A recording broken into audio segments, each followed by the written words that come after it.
नमस्कार, बुलेटिन में आपका स्वागत है। मैं हूं आपके साथ आशा सरमाल। चलिए शुरुआत करते हैं बुलेटिन की। छत्तीसगढ़ के मुख्यमंत्री भूपेश बघेल ने विधानसभा में राज्य का 21वां और अपनी सरकार का तीसरा बजट पेश किया। इस बजट में शिक्षा, स्वास्थ्य, किसान, रोजगार, इंफ्रास्ट्रक्चर पर फोकस रहा और राज्य का इस बार का बजट 97,106 करोड़ रुपए का रहा। PCC chief Mohan Markam budget को लेकर साफ तौर पर कहते हुए नजर आ रहे हैं कि मुख्यमंत्री भूपेश बघेल ने सभी वर्गों को ध्यान में रखते हुए ये बजट पेश किया है। वहीं बीजेपी जो नेता हैं बृजमोहन अग्रवाल, उन्होंने इस बजट को निराशाजनक बताया। भूपेश सरकार ने कोई नई योजना नहीं लाई है और विकास के काम पर पूरी तरह से यहां पर कोई काम करने की कोशिश नहीं की गई। पूरे विकास के कार्य ठप पड़े हैं। ये बजट बेरोजगार किसानों, कर्मचारी, मजदूर सभी वर्गों को निराश करने वाला बजट था। लेकिन और क्या कुछ कहना था वो देख लीजिए। सर, विपक्ष निराशाजनक बता रहा है बजट को। छत्तीसगढ़ में माननीय भूपेश बघेल जी के नेतृत्व में कांग्रेस सरकार, माननीय भूपेश बघेल साहब ने वित्त मंत्री के रूप में तीसरी बजट पेश किया और इसमें छत्तीसगढ़ की आम जनता की हितों की रक्षा करने के, उनके विकास के लिए बजट लाया गया। इसमें 146 जनपद पंचायतों में 110 में फूड पार्क बनाने का निर्णय है। जो छत्तीसगढ़ 44% वनोपज क्षेत्र है, तो वनोपज का कैसे उसका दोहन हो, वहाँ के लोगों का कैसे वैल्यू एडिशन हो, उसके लिए कार्य योजना बनी है। कहीं ना कहीं यह बजट संतुलित बजट है। इस कोरोना काल में भी बहुत अच्छा बजट है। ये बोल रहे हैं कि पीछे ले जाने वाला बजट है कि ये बजट बहुत निराशाजनक बजट है। अगर हम पिछला बजट देखें और सप्लीमेंट्री बजट देखें तो टोटल बजट लगभग 1,10,000 करोड़ का होता है और जो मूल बजट लाया गया है 1,05,000 करोड़ का बजट है। पिछले वर्ष से भी कम का बजट है।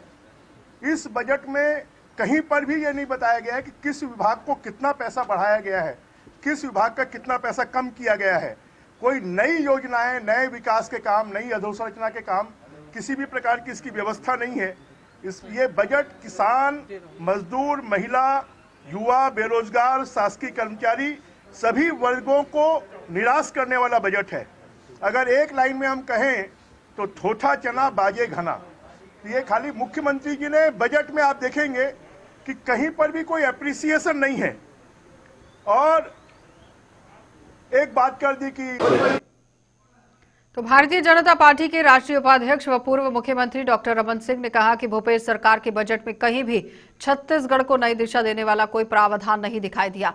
इस बार भी यहां बार बार अपनी पीठ थपथपाने की कोशिश में लगे मुख्यमंत्री ये भूल गए कि देश के प्रधानमंत्री नरेंद्र मोदी ने कोरोना काल के दौरान ही पूरी परिस्थिति में से देश को निकाल दिया और पुनः ऊंचाइयों पर ले जाया। तो यहां पर संचार विभाग के अध्यक्ष शैलेश नितिन त्रिवेदी ने बीजेपी पर पलटवार करते हुए कहा कि बीजेपी छत्तीसगढ़ जनता के हित और अनहित के बीच को समझ नहीं पा रही है और बीजेपी को यहां खोखली जो एक प्रतिक्रिया है, खोखली प्रतिक्रिया यहां बजट के तौर पर सामने लाई है। भारतीय जनता पार्टी से हम इस बजट के स्वागत करने की अपेक्षा करते भी नहीं। भारतीय जनता पार्टी ने दरअसल विपक्ष का काम ये समझ लिया है कि सरकार की आलोचना ही करना है। भारतीय जनता पार्टी छत्तीसगढ़ राज्य के हित और अनहित के बीच का अंतर नहीं समझ पा रही है। भारतीय जनता पार्टी को छत्तीसगढ़ के किसानों से, छत्तीसगढ़ राज्य के हितों और हकों से कोई सरोकार नहीं रह गया है।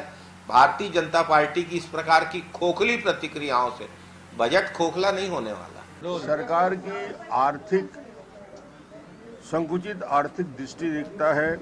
कोई मौलिक नीति का कोई अभाव पूरे बजट में दिख रहा है और ऐसा लग रहा है कि केंद्र सरकार की योजनाओं को सामने रख के पूरा का पूरा बजट का फ्रेम प्रस्तुत किया गया है, क्योंकि राज्य सरकार के पास कहने को कुछ था ही नहीं।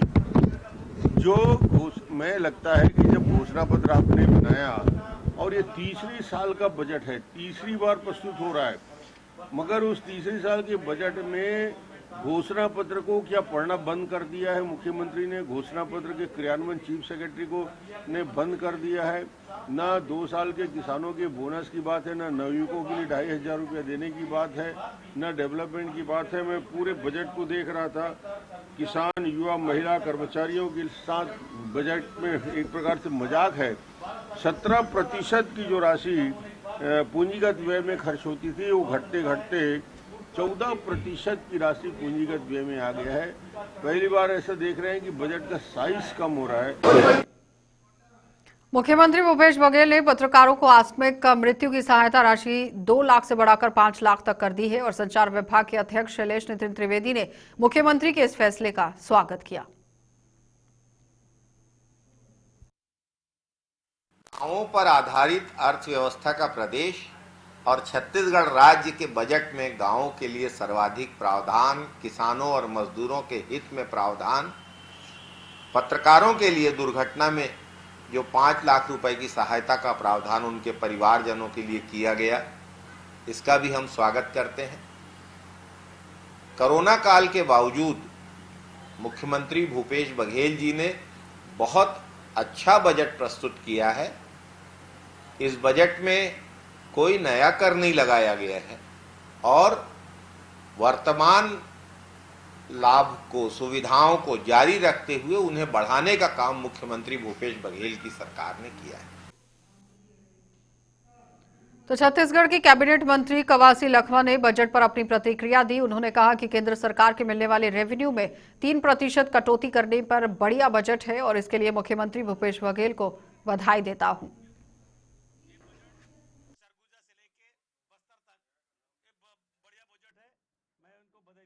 मुख्यमंत्री वित्त मंत्री के रूप में जो बजट पेश किया है, कोरोना के समय में भी भारत सरकार 30% कटौती करने के बाद भी ये बजट सरगुजा से लेके बस्तर तक ये बढ़िया बजट है।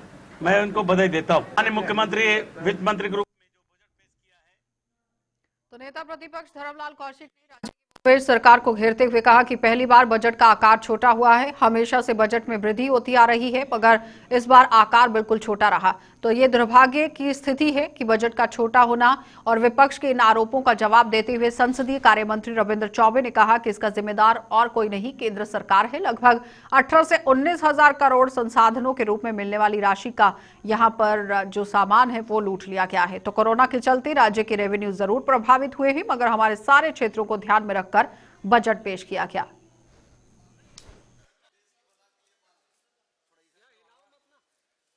राज्य बनने के पश्चात पहली बार बजट का आकार छोटा हुआ है, नहीं तो लगातार बजट में वृद्धि होते गई है। कुल मिलाकर के 1,05,000 करोड़ रुपए का बजट प्रस्तुत किया गया है। और पिछला यदि हम देखेंगे तो मूल बजट और 3 अनुपूरक, तीनों को मिलाकर के 1,10,000 करोड़ का बजट हो गया था पिछला बजट। ये दुर्भाग्यजनक स्थिति है कि बजट का आकार का छोटा होना। छत्तीसगढ़ के मुख्यमंत्री भूपेश बघेल ने विधानसभा में राज्य का 21वां और अपनी सरकार का तीसरा बजट पेश किया है। इस बजट में शिक्षा, स्वास्थ्य, किसान, रोजगार और इंफ्रास्ट्रक्चर पर फोकस रहा। तो राज्य का इस बार का बजट किस तरह से रहा है वो आपको दिखा देते हैं। मुख्यमंत्री भूपेश बघेल ने वित्त मंत्री के रूप में अपने कार्यकाल का तीसरा बजट पेश किया। सीएम भूपेश बघेल ने 97,106 करोड़ रुपए का बजट विधानसभा में पेश किया। पीसीसी चीफ मोहन मरकाम ने इस बजट का स्वागत किया है। उन्होंने कहा कि छत्तीसगढ़ की आम जनता के हितों की रक्षा के लिए, उनके विकास के लिए ये बजट लाया गया, जिसमें 146 जनपद पंचायतों में 110 फुटपाथ बनाने का निर्णय लिया गया। छत्तीसगढ़ में 44% वनोपज क्षेत्र है और उसका कैसे यहाँ पर वैल्यू एडिशन हो, उसके लिए कार्य योजना बनाई गई। ये संतुलित बजट है और कोरोना काल में भी बहुत अच्छा बजट है। नहीं, देखिए, तो उनका पुराना घोष वाक्य है, उसमें नया कुछ नहीं है। मुख्य रूप से जो हमारे सामने चुनौतियां हैं और लोगों के सामने, जनजीवन के सामने भी, हेल्थ सेक्टर के लिए जो उम्मीद थी कि कम से कम दुगुना वृद्धि होगी हेल्थ के बजट में या 2.5 गुना वृद्धि होगी, वो इस प्रकार से कुछ प्रावधान अलग से दिखता नहीं। जबकि केंद्रीय बजट में हेल्थ सेक्टर के लिए 3 गुना वृद्धि इस बार प्रावधानित है।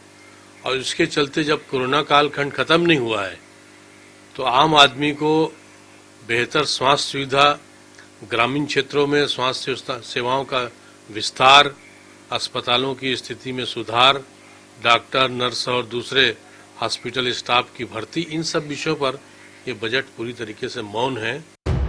वहीं इस बजट से विपक्ष नाखुश नजर आ रहा है। बीजेपी के कई बड़े दिग्गज नेताओं ने इन वादों को खोखला बताया। वहीं बीजेपी ने कहा कि कांग्रेस का ये वाक्य है जिसे दोहराया गया है। जिस तरीके से उम्मीद की जा रही थी उसके अनुरूप यहाँ पर उल्टा बजट निकाला गया। छत्तीसगढ़ में माननीय भूपेश बघेल जी के नेतृत्व में कांग्रेस सरकार, माननीय भूपेश बघेल साहब ने वित्त मंत्री के रूप में तीसरी बजट पेश की और इसमें छत्तीसगढ़ की आम जनता की हितों की रक्षा करने के, उनके विकास के लिए बजट लाया गया। इसमें 146 जनपद पंचायतों में 110 में फूड पार्क बनाने का निर्णय है। जो छत्तीसगढ़ 44% वनोपज क्षेत्र है, तो वनोपज का कैसे उसका दोहन हो, वहाँ के लोगों का कैसे वैल्यू एडिशन हो, उसके लिए कार्य योजना बनी है। कहीं ना कहीं यह बजट संतुलित बजट है। इस कोरोना काल में भी बहुत अच्छा बजट है। कांग्रेस ने इस बजट का स्वागत किया। कांग्रेस का कहना है कि कोरोना महामारी के कारण विपत्ति का सामना करने के साथ साथ केंद्र सरकार ने भी राज्य के साथ सौतेला व्यवहार किया। इसके बावजूद भी चुनौतियों का सामना करते हुए भूपेश बघेल सरकार ने एक जनहित बजट यहां पर पेश किया है। Bureau report.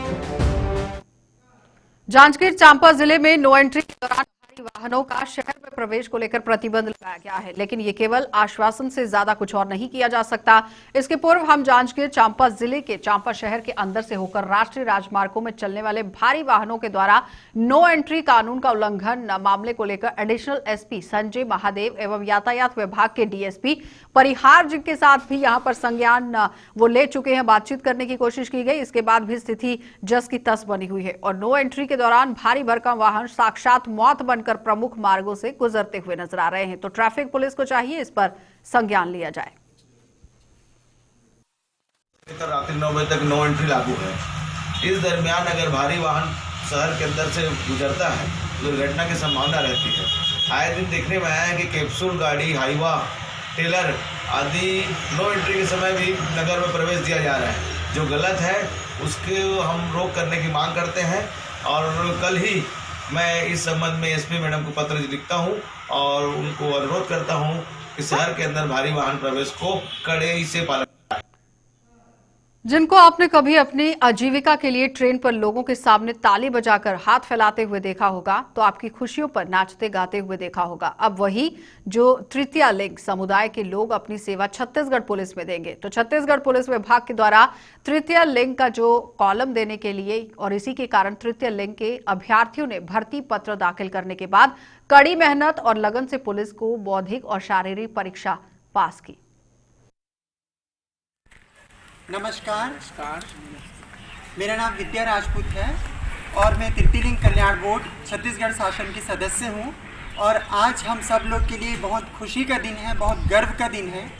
आज के दिन छत्तीसगढ़ में तृतीय लिंग समुदाय के सदस्य जो हैं वो पुलिस आरक्षक के रूप में चयन हुआ है।